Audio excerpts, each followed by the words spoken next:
Now for our next animal, we're gonna have to go down south to Southern California. Now what's the weather like in Southern California? Do you think it's warm, kind of like today? Well, it is, but it's actually a little bit hotter. So in Southern California, they live in a desert. So let's bring out a desert animal for you all today. I'd like to have you guys meet Mojave, and he is a desert tortoise. And now Mojave is actually the oldest animal in the entire zoo. He is 69 years old. But I should really say 69 years young, because these guys can get up to 80 years old. And that's insanely old. Now how do I know that Mojave here is a tortoise and not a turtle? Shout it out. Because he has legs. Well, turtles also have legs, but turtles tend to be more aquatic. They live in the water. Whereas tortoises like Mojave here, they are more terrestrial. So they live on land. Yes. Now if we think of a turtle, maybe like a sea turtle living in the water, if we think about it, they kind of have a more flat, streamlined shell and web feet for swimming around the water. Whereas if we look at Mojave over here, they have more stumpy, elephant-like feet for stomping around the ground, and they have a more high dome shell. But the major difference between tortoises and turtles is that tortoises are herbivores. So what do herbivores eat? Shout it out. They eat plants, right? But if Mojave was a turtle, he would be an omnivore. So they would not only eat plants, but what else would he add to his diet? Meat, exactly. So they eat plants and meat. Now these guys, they can't really find lots of water in the desert, right? Because it's really hot. So these guys will actually get all the water they eat from the vegetation that they get. And now these guys do move pretty slowly. Does anyone think they know how slow they move? Anyone think they know?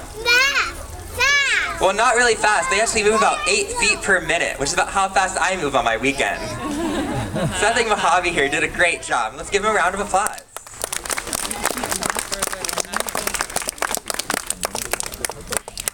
Now for our next animals, we are gonna go up to the prairie in kind of central United States. And what kind of animals are in the prairie? I heard someone say it, shout it out. Prairie dogs, right? And other burrowing animals. Now prairie dogs are actually, it's what's called a keystone species, which means they're very dependent, other animals depend on them for housing and even food. So they dig lots of burrows for other animals to live into. And we can bring out some animals that you can maybe find in a prairie dog burrow. So let's bring out ukulele, the European ferret. Now I said Europe, but I know you guys caught me on that one. Europe's not in North America, right? Well, these guys are actually closely related to the black-footed ferret, which is our native species.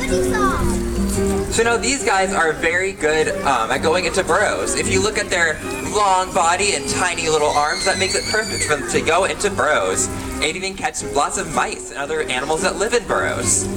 So these guys were actually domesticated in the 17 and 1800s to help control the rodent population in Europe.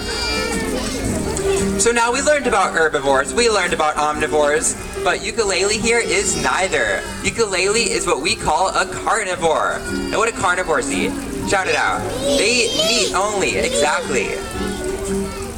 Now, do you guys think you see any other burrowing animals on stage? Oh, look at here. This is Nigel, and he is a burrowing owl. And he is actually full size, and that small little size is perfect for him to go into burrows. Now if we look at those super long legs he has, that's perfect for running around the ground, because these guys are more of a terrestrial species of owl. Yeah, so right now they're just flying him for you guys. So as I said earlier with Loki, sometimes birds don't always do what you want them to do. So we have to constantly train them and offer lots of positive reinforcement, such as food, like he's getting right now. In the wild, they eat lots of small mammals that can live in burrows, or even lots of insects and beetles. So what they're actually known to do, they can go around and collect cattle dung from around the area and surround their burrow with it. That way it'll attract lots of insects, so they're kind of like farmers for their species. And oh, he's a little bit distracted today, so but we can see if he can fly. So now if we look at Nigel, we see those humongous eyes, right? Well, to put it in perspective, if humans had the same eye-to-face ratio as owls, they would have eyes the size of grapefruits. Now that is gigantic and a little bit too big for us, but for them they need those huge eyes for great vision. Now with those huge eyes, they can't even move their eyes around in their head. So do you think you guys can move your eyes around in your head? If you stick your finger in front of your face, keep your eyes on your finger. Can you keep your eyes if you move your finger to the right and up and down? Well, you can, right? Because you guys can move your eyes around. But Nigel here can't do that. So he has twice the number of vertebrae in his neck as we do. So he has 14 instead of 7. And now even like giraffes, they also have 7 vertebrae, but these guys use those extra vertebrae to turn their head. They can't turn their head all the way around, just 3/4 in each direction. So that's about 270 degrees. Now if Nigel were ever to fly, you wouldn't be able to hear him. So owls actually have something called silent flight. So they have special fringes on the edges of their feathers, so when they fly, the air will pass through them instead of around them. So when they fly, they're completely silent. And most types of owls are nocturnal, such as our barn owl, and they hunt lots of mice at night. So they have to be super silent, or else the mice could maybe run away. But this guy is a little more diurnal, but he still has an adaptation that all other types of owls have.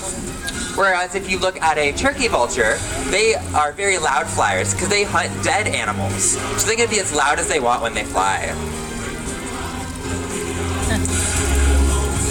And let's see if Nigel will fly for just one little bit.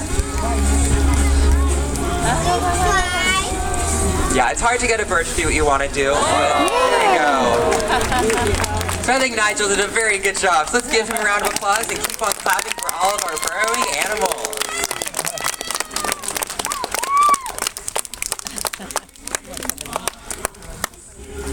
And we did it, you guys. We traveled all across North America. We found some animals in our backyard, to the desert, to even the prairie.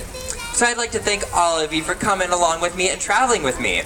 And for coming to the zoo and helping me on the zoo on our mission of what we like to call the 3 C's: caring, connecting, and conserving. And if you get the chance and want to meet some more other mammals and reptiles up close and personal, I highly encourage you to visit the nature trail just across the path in the exploration zone. Hopefully see you again soon. Bye.